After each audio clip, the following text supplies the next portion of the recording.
नमस्कार, स्वागत है आप सभी का बायजूस आईएएस में। हम एक बार फिर अंतर्राष्ट्रीय घटनाक्रम का सर्वेक्षण लेकर आपके समक्ष प्रस्तुत हैं और इस बार जो हमारी प्रस्तुति है वो विशेष महत्वपूर्ण है कुछ कारणों से। न केवल वह अंतर्राष्ट्रीय संबंधों से जुड़ी है, बल्कि जो सामान्य ज्ञान की जानकारी प्रतियोगियों को होनी चाहिए जो इस परीक्षा में भाग लेते हैं, उसके लिए भी बेहद महत्वपूर्ण है। और हुआ ये था कि पिछले 2-2.5 वर्ष से सारे विश्व का ध्यान बटा हुआ था, अटका हुआ था। कोरोना वैश्विक महामारी से लड़ने में लोगों को लगता था कि ये ऐसा विषाणु है, वायरस है, जिसके कारण हमारा जीवन मरण का संकट पैदा हो गया है और बाकी सारी प्राथमिकताएं हाशिए पर चली गई थी। चाहे वो बड़ी शक्तियों के बीच बदलते समीकरण हो, शक्ति संघर्ष हो और या बदलते मौसम की समस्या हो। तो जिसे अंग्रेजी में क्लाइमेट चेंज कहते हैं, जो मौसम बदलाव की समस्या है, जो धरती तपने की समस्या है, उसको लोग मानकर चल रहे थे कि उसकी प्राथमिकता कुछ कम हो गई है। यह निश्चित रूप से एक अदूरदर्शी निष्कर्ष था, क्योंकि 2 वर्ष से कम समय में एक क्रुद्ध प्रकृति ने हमारे दरवाजे पे दस्तक देना शुरू कर दिया है, मानो हमें चेताने के लिए कि मैं भी जीवन मरण का प्रश्न आपके लिए पैदा कर सकती हूँ। और ये जो चीज लोगों ने भुला दी थी कि कुछ लोग सोचते थे कि मौसम बदलाव जो है वो तो एक दीर्घकालीन समस्या है, उसकी तैयारी मनुष्य जाति कर सकती है, मगर कोरोना को टाला नहीं जा सकता। आज कुछ लोग ये कहते हैं कि कोरोना वायरस पर पूरी तरह विजय प्राप्त करना शायद संभव ना हो और हम लोगों को, पूरे विश्व समुदाय को कोरोना के साथ जीने की आदत डालनी चाहिए, अपनी जीवन शैली को उसके अनुसार बदलना चाहिए। मगर क्या ये बात हम मौसम बदलाव के बारे में कह सकते हैं? क्या हम ये कह सकते हैं कि मनुष्य जाति बदलते मौसम,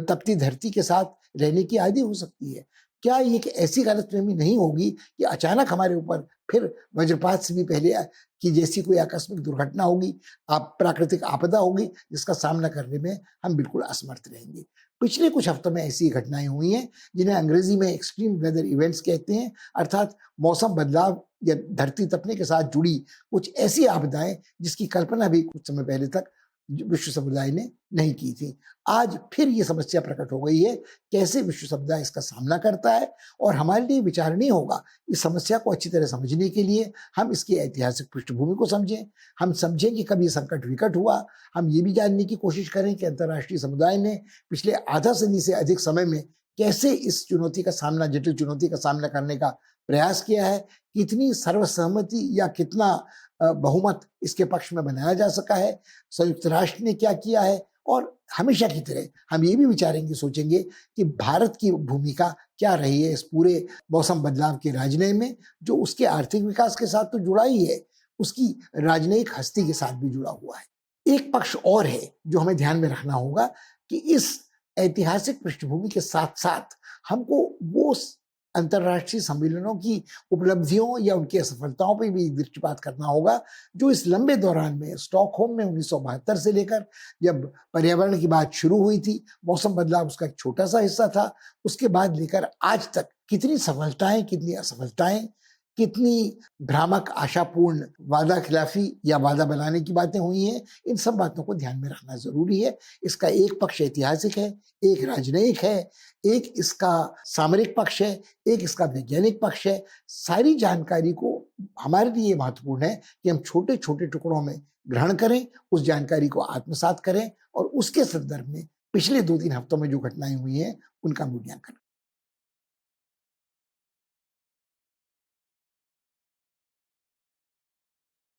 सबसे पहले और सबसे बड़ी जरूरत है उन घटनाओं पर दृष्टिपात करने की, उन प्राकृतिक आपदाओं की जिन्होंने हमारा ध्यान फिर से मौसम बदलाव की जटिल चुनौती की ओर आकर्षित किया है। बहुत सारी घटनाएं ऐसी हुई, शुरू में माना जाता था कि सबसे बड़ा संकट है धरती तपने के कारण जो बर्फ पिघलेगी, उससे समुद्र की सतह में जो पानी ऊपर चढ़ेगा, यदि वो 1.5 मीटर भी ऊपर चढ़ता है तो जाने कितने दर्जनों ऐसे छोटे छोटे सूक्ष्म राज्यों को, जो द्वीप राज्य हैं प्रशांत महासागर में, हिंद महासागर में, जिन्हें एटॉल कहते हैं, माइक्रो स्टेट्स है, उनका अस्तित्व समाप्त हो जाएगा। इतना ही नहीं, जो बड़े देश हैं जिनकी लंबी समुद्री तट रेखा है, उनके लिए भी ये संकट है कि उनकी जो समुद्र तट के किनारे बसे हुए बड़े शहर हैं, उनके अस्तित्व के लिए संकट हो जाएगा। तो पूरे तटवर्ती इलाके से जो नागरिक आंतरिक विस्थापित होंगे, उनके कारण आर्थिक समस्याएँ उत्पन्न होंगी, सामाजिक समस्याएँ उत्पन्न होंगी, अराजकता का माहौल पैदा हो सकता है, आदि, आदि। इससे ना अमेरिका अछूता रह सकता है, न दक्षिण पूर्व एशिया के आसियान देश और अफ्रीका के लिए समस्या विकट हो सकती है समुद्री तटवर्ती इलाकों में। मगर आज जिन प्राकृतिक आपदाओं का सामना हमको पिछले 2-3 हफ्तों में देखने को मिला है विश्व समुदाय को, वो इससे बहुत इतर है। समस्या सिर्फ इतनी नहीं है कि धरती के तपने के बाद तापमान 1.5 डिग्री बढ़ा है कि नहीं, और उस औद्योगिक युग के आरंभ से पहले या पिछले 50-60 वर्षों में हमने कुछ कार्बन प्रसरण पर रोक लगाने के सफल प्रयोग किए हैं कि नहीं किए हैं, मगर आज जिनको अंग्रेजी में एक्सट्रीम वेदर इवेंट्स कहते हैं, कि मौसम के साथ जुड़ी हुई ऐसी अनेक घटनाएं जो आपदा का रूप ले सकती हैं, विध्वंसक रूप ले सकती हैं, उनका प्रकार, उनके अवतार अनेक होते हैं। जैसे आज यदि आप देखें तो एक हमको सूचना मिलती है कि तेजी से दुनिया के ठंडे देशों में तापमान बढ़ रहा है। कनाडा के बिल्कुल पश्चिमी छोर में, जहां ब्रिटिश कोलंबिया का प्रांत है, वैंकूवर शहर में इस वर्ष एक ऐसी चीज देखने को मिली जिसको उन्होंने हीट डोम का, गर्म गुंबद का नाम दिया। वहां तापमान लगभग 50 डिग्री सेल्सियस के आसपास रहा, और इस जिसे आप कहते हैं गर्मी की चपेट में, हीट वेव में 500-600 से अधिक ऐसे लोगों की जानें चली गई जिन्होंने कभी कल्पना भी नहीं की थी कि वो इस तरह की लू की चपेट में आएंगे, बुखार उनकी जान लेकर चला जाएगा। अब ऐसी समस्या हुई है इस गर्मी के कारण, जो वर्षा वनों में आग लगती थी या बड़े बड़े वनों में जो आग लगती थी। पहले लोग सोचते थे कि कैलिफोर्निया में ये आग लगती है तो दुर्घटनावश लगती है, या तापमान बढ़ गया है तो जो ज्वलनशील द्रव होते हैं पेड़ों के तने में, उसमें आकस्मिक स्वयं में विस्फोट हो जाता है, और उन पर नियंत्रण पाने की कोशिश लोग करते थे, मगर काफी समय लगता था इस आग को रोकने में, जंगलों की आग को रोकने में, दावानल को रोकने में। जब दक्षिणी अमेरिकी महाद्वीप में इस तरह की कोई घटना अमेज़न के वर्षा वनों में होती थी, ब्राजील जैसे देशों में, तो लोगों को लगता था कि ये राजनीतिक भ्रष्टाचार के कारण है, नौकरशाही के भ्रष्टाचार के कारण है, जिन्होंने जमीन का उपयोग बदलने के लिए इन वर्षा वनों में लीज पट्टा दिया है कुछ बहुराष्ट्रीय कंपनियों को, कुछ देश के उद्यमियों को, और उन्होंने जानबूझकर ऐसी दुर्घटनाओं को अंजाम दिया है कि आग से वन जल जाए, और वो उस आग की रोकथाम के बहाने और पेड़ों के जलने के बाद उस भूमि को अपने कब्जे में कर लें, जहां औद्योगिक इकाइयां स्थापित की जा सके, जहां रिहायशी मकान बनाए जा सके, नए नगर कस्बे बसाए जा सके। उसको लेकर चिंता बाकी दुनिया को इसलिए नहीं होती थी कि इससे प्रभावित होने वाले जो देश थे वो अपने आप में ऐसे शासन से संचालित हो रहे थे जिनको अपने देश के आदिवासियों की चिंता नहीं थी, मूल निवासियों की चिंता नहीं थी, और वो सामरिक कारणों से अमेरिका को अपने निकट लगते थे, दक्षिणपंथी थे, साम्यवाद विरोधी थे, अधिनायकवादी थे, जैसे ब्राजील के बोल्सोनारो, तो लोग उसकी ओर ध्यान नहीं देते थे, इस समस्या की ओर। मगर तब भी लोग पिछले कुछ वर्षों में देख रहे थे कि जंगलों में आग ऑस्ट्रेलिया में लगे, अमेज़न में लगे, कैलिफोर्निया में लगे, इससे जो धुआं निकलता है, जिसको हवा अपने साथ ले जाती है विश्व भर में, तो उससे न केवल वातावरण धुंधलाता है, लोगों को सांस लेने में दिक्कत होती है, बल्कि आकस्मिक रूप से, अप्रत्याशित रूप से इतनी बड़ी मात्रा में कार्बन का प्रसरण होता है वायुमंडल में, जिसकी कल्पना वैज्ञानिकों ने नहीं की थी, और उनकी गणनाएं उलट पुलट जाती हैं। अब इसके अलावा भी कुछ घटनाएं हुई हैं। कुछ घटनाएं ऐसी हैं कि न केवल जंगलों की आग, न केवल तापमान का बढ़ना, हीट वेव का आना, बल्कि अगर आप देखें तो जो अनेक ठंडे प्रदेश थे वहाँ मौसम बदला है। साइबेरिया में लोग इस समय इस बात से खुश हैं कि वहाँ गर्मी थोड़ी बढ़ रही है, मगर ये एक बहुत ही अदूरदर्शी दृष्टिकोण है।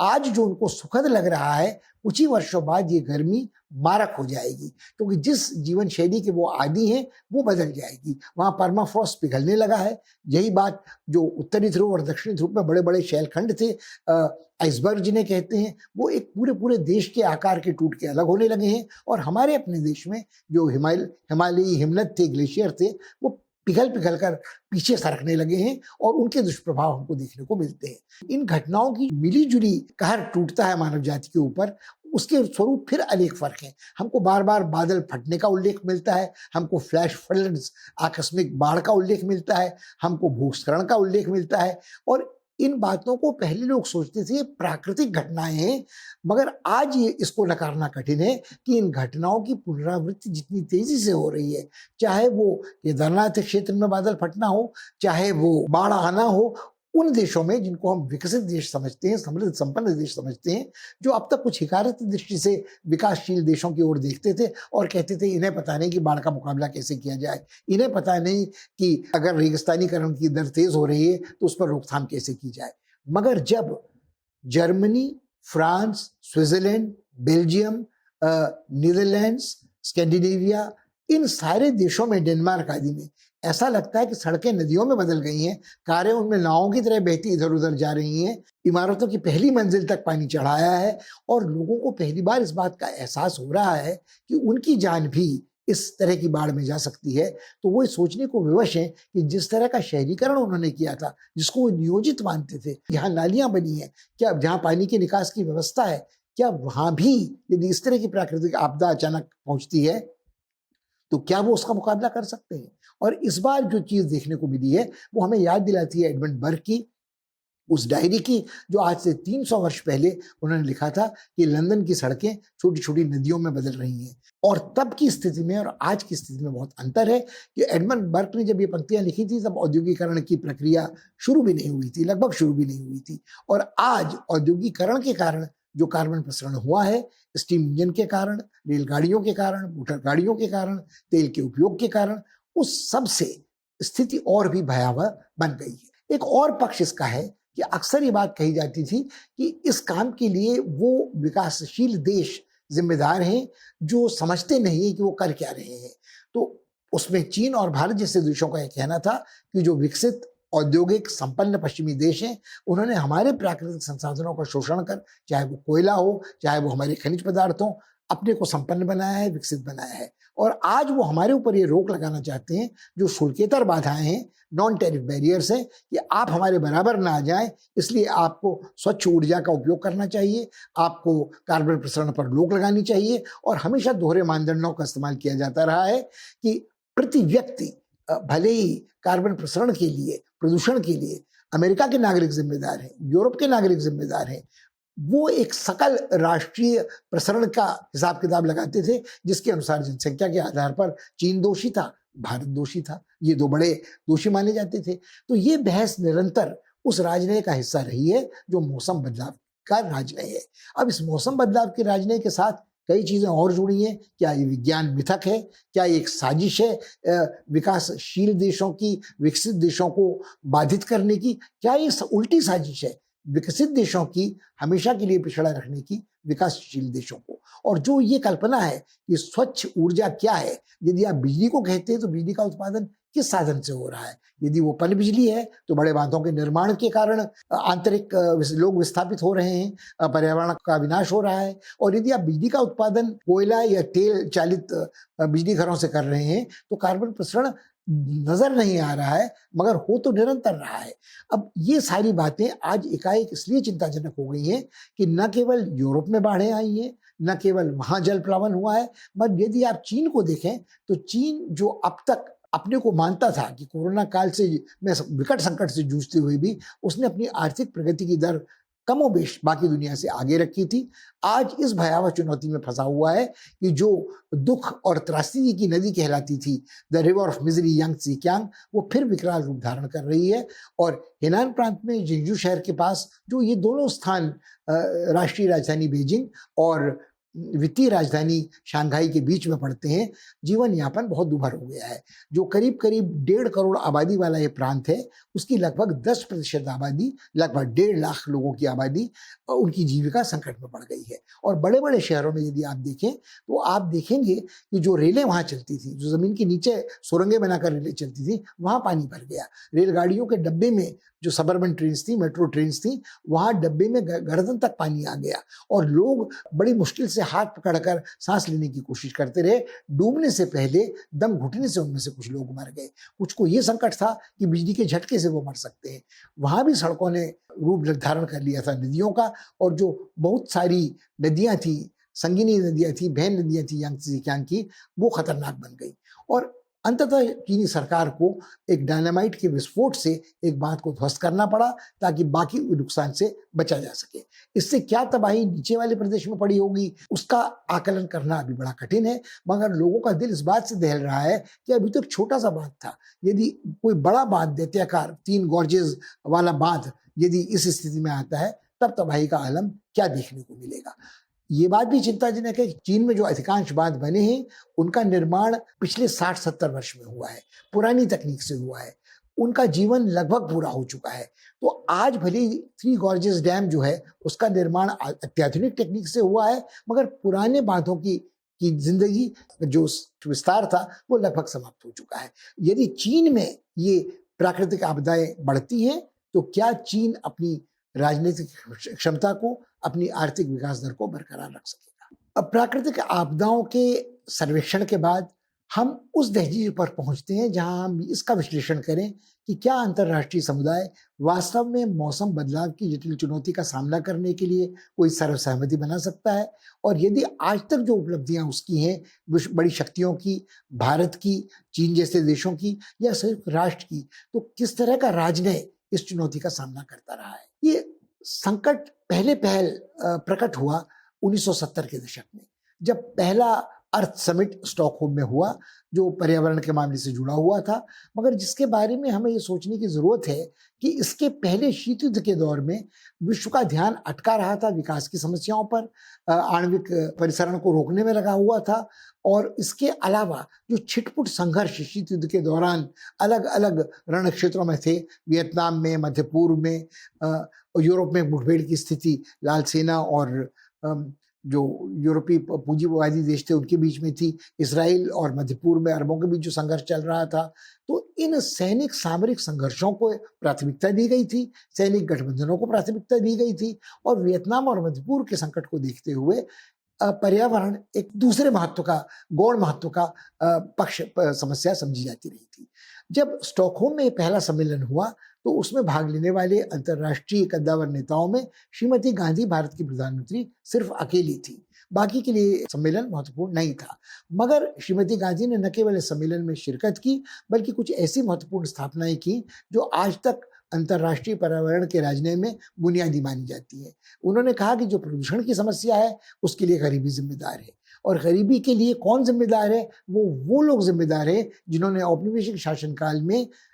हमारे प्राकृतिक संसाधनों का दोहन, शोषण किया और अपनी संपत्ति का, समृद्धि का संवर्धन किया। तो उनका कहना यह भी था कि जिसने प्रकारांतर से प्रदूषण को बढ़ाया है उसको उसका खामियाजा भुगतना चाहिए। The polluter must pay the price, अर्थात जो पूंजीवादी देश हैं, जो संपन्न अमीर विकसित देश हैं, उन्होंने हमारे संसाधनों का दुरुपयोग कर अपने को आगे विकसित किया है, तो आज उन्हें हमारे विकास के लिए सहायता देनी चाहिए। मगर इस सम्मेलन का जो प्रमुख मुद्दा था वो प्रदूषण था, और उसमें कहीं वनों की कटान थी, कहीं जमीन का स्तर बिगड़ना था, कहीं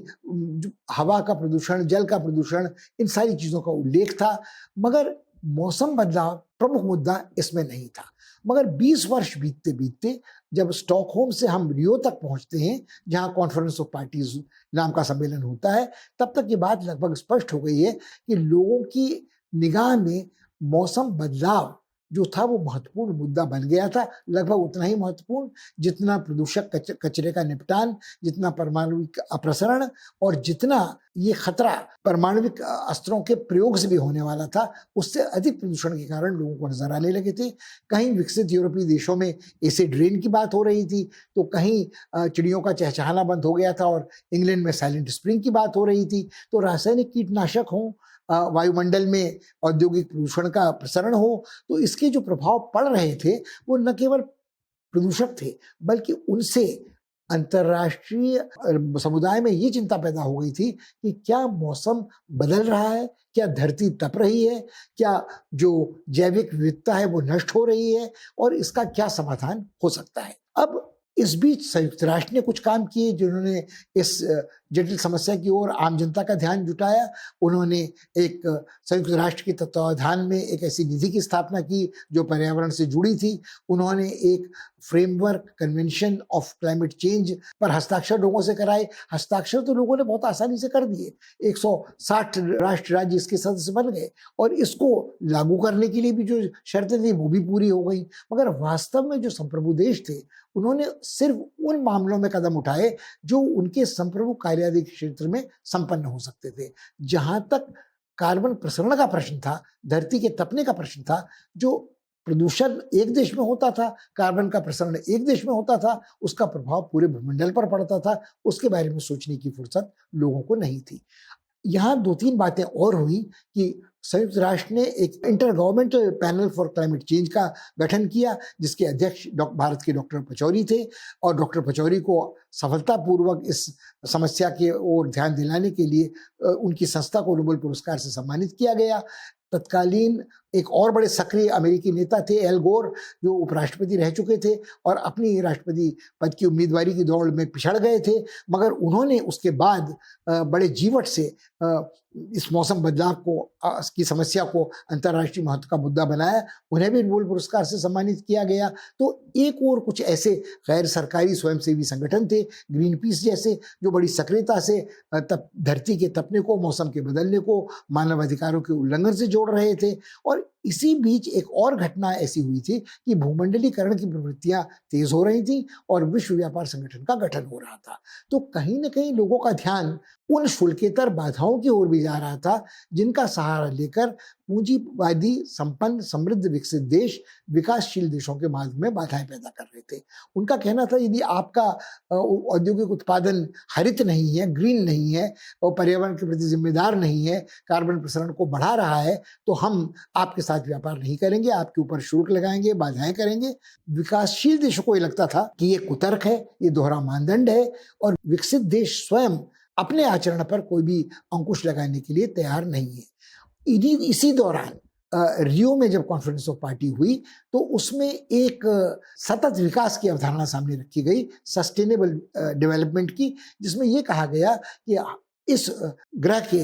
प्राकृतिक संसाधन सीमित हैं, उनका नवीकरण नहीं हो सकता है और हमें उन पर किफ़ायत के साथ उनका उपयोग करना चाहिए। बार बार गांधी जी का उदाहरण दिया जाता था कि पृथ्वी के पास सबकी ज़रूरतें पूरा करने को यथेष्ट साधन है, मगर किसी का लालच पूरा करने के लिए वो जिम्मेदार नहीं है। मगर लोग कहते तो ये सब रहे, नारेबाजी होती रही, मगर लोगों का ध्यान उन्हीं पक्षों तक सीमित रहा जहां उनके राष्ट्रीय हित, आर्थिक विकास के या उनके भू राजनीतिक सामरिक हित थे। इसी दौरान क्योटो में एक कॉन्फ्रेंस ऑफ पार्टी हुई जिसमें एक सभी लोगों की समान जिम्मेदारी मगर बटी हुई जिम्मेदारी मानी गई, जिसे कॉमन बट डिफरेंशिएटेड रिस्पॉन्सिबिलिटी का सिद्धांत कहा गया कि हर देश जिम्मेदार है पर वो अपने अपने साधनों को देखते हुए ही अपने आर्थिक विकास के ऊपर, कार्बन प्रसरण के ऊपर कुछ बाधाएं लगाएगा। अब एक समस्या इस बीच ये हुई कि एक और मौसम बदलाव और तपती धरती की ओर लोगों का ध्यान जा रहा था। लोग ये चर्चा कर रहे थे कि आने वाली पीढ़ियों के लिए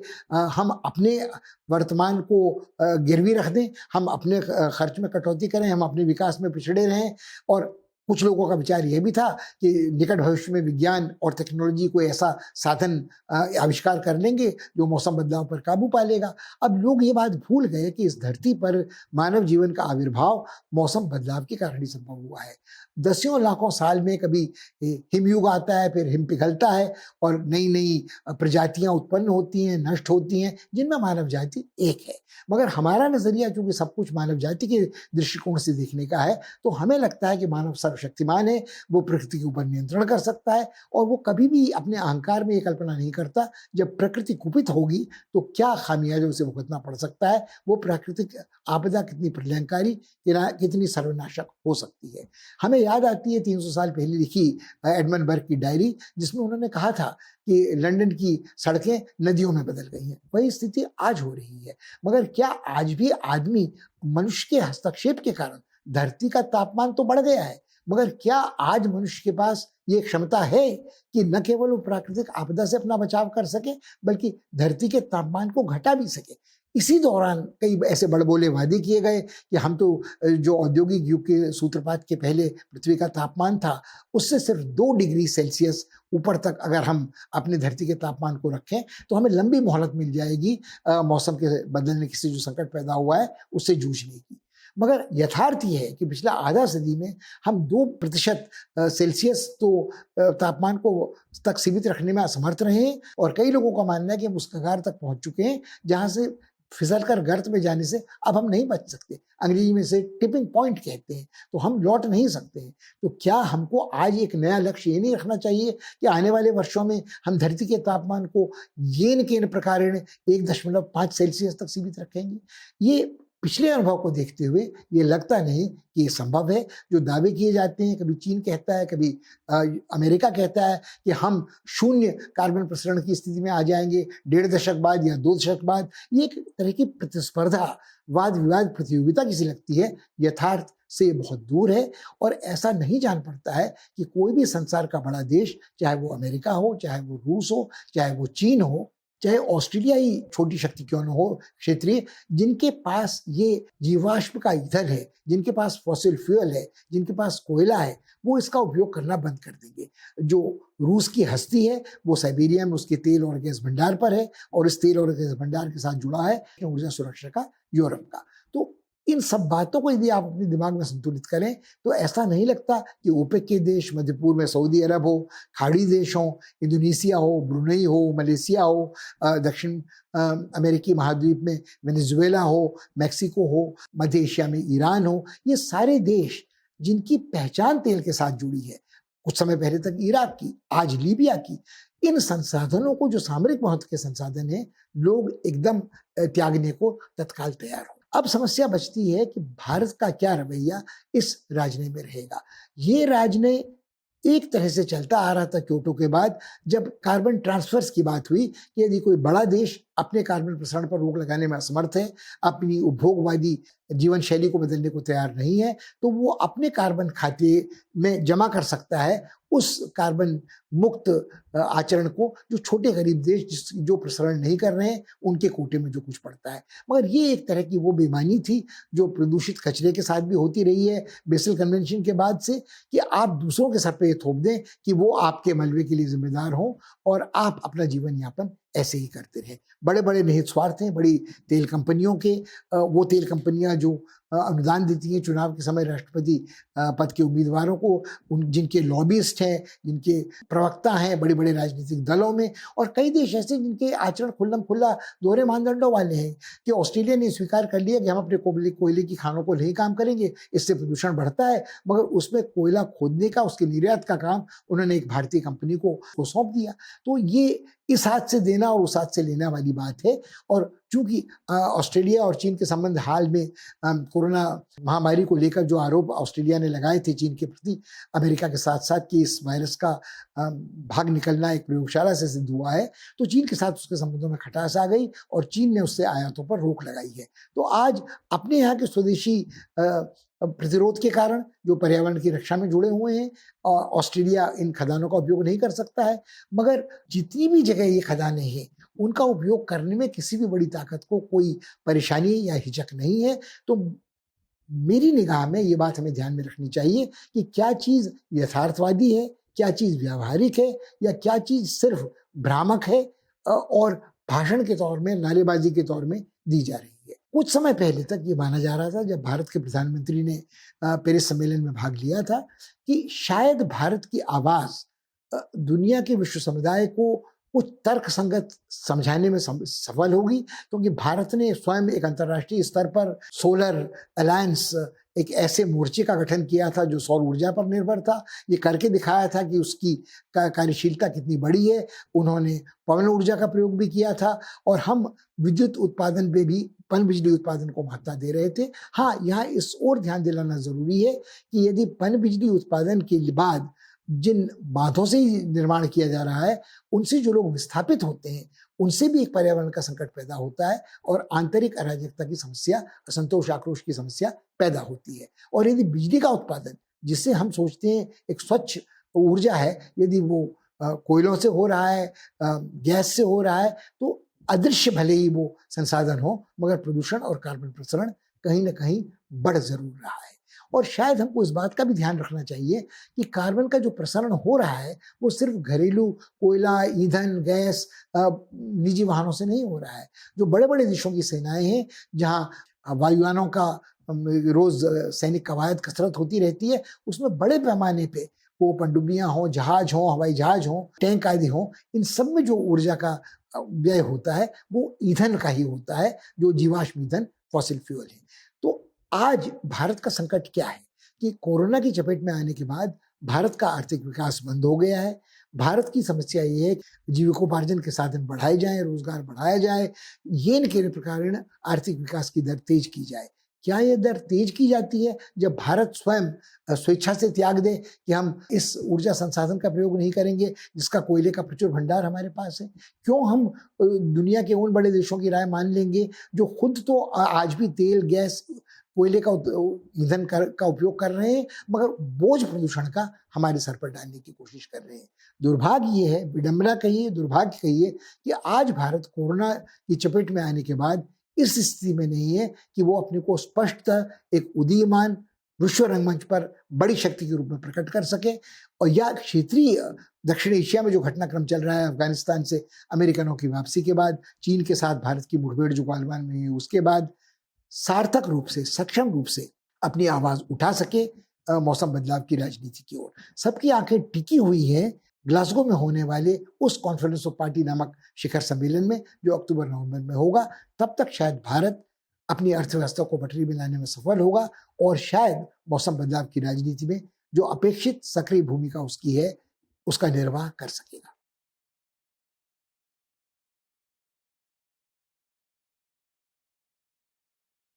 साप्ताहिक सर्वेक्षण के बाद हमारी निगाह में एक बहुत महत्वपूर्ण चीज है जो आप सबको करनी चाहिए। वो ये है कि संक्षेप में हमने जो कुछ इस सर्वेक्षण में कहा, आपके साथ साझा किया है, उसको आप विधिवत याद रखने की कोशिश करें। कब मौसम बदलाव की समस्या प्रकट हुई, कैसे इसका रूपांतरण होता रहा है। कभी ये प्रदूषण की समस्या थी, कभी ये वनों के कटान की समस्या थी, फिर धीरे धीरे धरती तपने के साथ, ओजोन लेयर में छेद होने के साथ ये कार्बन प्रसरण की समस्या बनी, और फिर कैसे धरती का तापमान बढ़ने के साथ जंगलों की आग इसके साथ जुड़ गई, फिर समुद्र के सतह के पानी के बढ़ने से डूबने का जो संकट था देशों का, तटवर्ती शहरों का, उसके साथ समस्या जुड़ गई। मौसम बदलने की टुंड्रा प्रदेश में, साइबेरिया में, उत्तरी और दक्षिणी ध्रुव में बड़े बड़े हिमखंडों के गलने की, और उसके बाद ग्लेशियर्स के, हिमनदों के पीछे हटने की। तो कहीं ये पानी के पीने का संकट हो सकता है, कहीं यह बाढ़ का संकट हो सकता है, कहीं मौसम बदलने से जैविक विविधता नष्ट हो सकती है, कहीं रोगाणु, विषाणु तेजी से फैल सकते हैं, और कहीं एक देश में होने वाले कार्बन प्रसरण, जंगलों की आग हो या तापमान का बढ़ना हो, उसका प्रभाव दुनिया के दूरस्थ किसी देश में पड़ सकता है। समुद्री चक्रवात है, बाढ़ हो, बादल का फटना हो। आज इस बात को नकारना कठिन है कि इन घटनाओं में जितनी तेजी से वृद्धि हुई है, उनकी पुनरावृत्ति हो रही है, उनका रूप भयावह होता जा रहा है, उसको देखते हुए इस बात को नकारना, झुटलाना असंभव है। ये मनुष्य के हस्तक्षेप के कारण ही ये सब हो रहा है। और ये तर्क आज बड़ा असंगत लगता है कि आने वाली पीढ़ियां के बारे में हमें चिंता नहीं करनी चाहिए, हमको सतत विकास की चिंता शायद छोड़ देनी चाहिए और त्वरित विकास की चिंता करनी चाहिए। ये बहुत दूरदर्शी नजरिया नहीं है, इसमें हमारा ही नुकसान हो सकता है। और खासकर उन देशों का जो भारत जैसे देश हैं, जो एक और चाहते हैं वो भूमंडलीकरण की प्रक्रिया से भी जुड़े रहें, मगर जो बड़े देश हैं उन्होंने भूमंडलीकरण की प्रक्रिया को ट्रंप ने अपने राष्ट्रपति काल में लगभग पूरी तरह ध्वस्त कर दिया था। तो क्या ये दोनों समानांतर राजनीतिक प्रक्रियाएं चल सकती हैं कि हम अपने राष्ट्र हित की चिंता भी करें, अपने पड़ोस में सामरिक हितों की चिंता भी करें, मगर हमारा जो हितों का सन्निपात एक ऐसे प्रतिद्वंदी बैरी से है, चीन जैसे से, कि चीन और भारत के कुछ हितों का पर्यावरण के मामले में एक सन्निपात होता है जो पश्चिमी देशों, विकसित देशों से बिल्कुल अलग रास्ता है। तो कहीं ना कहीं हमें बीच का रास्ता तो तलाशना ही है, और बिना इस बात को नकारे कि प्राथमिकता मौसम बदलाव की राजनीति की है, मानव अधिकारों की तरह ये भी एक सार्वभौमिक मुद्दा है, एक ऐसा मुद्दा है जिसे अलग अलग खानों में बांटा नहीं जा सकता। हम समान रूप से इससे प्रभावित होते हैं, मगर क्या हम अपनी दलील को आज कोरोना की चपेट से निकलने के बाद समर्थ, सक्षम तरीके से ग्लासगो में होने वाले शिखर सम्मेलन में रख सकते हैं। इन सब बातों पे आपको अपनी राय बनाने की जरूरत है, जो तर्कसंगत भी हो, जो तथ्यों पे भी जुड़ी हो, जो अतीत के अनुभव से भी जुड़ी हो, और आपको संदर्भ भी एक साथ याद रहे। इस सप्ताह इतना ही। अगले सप्ताह आपसे फिर मुलाकात होगी। तब तक के लिए विदा दीजिए। नमस्कार।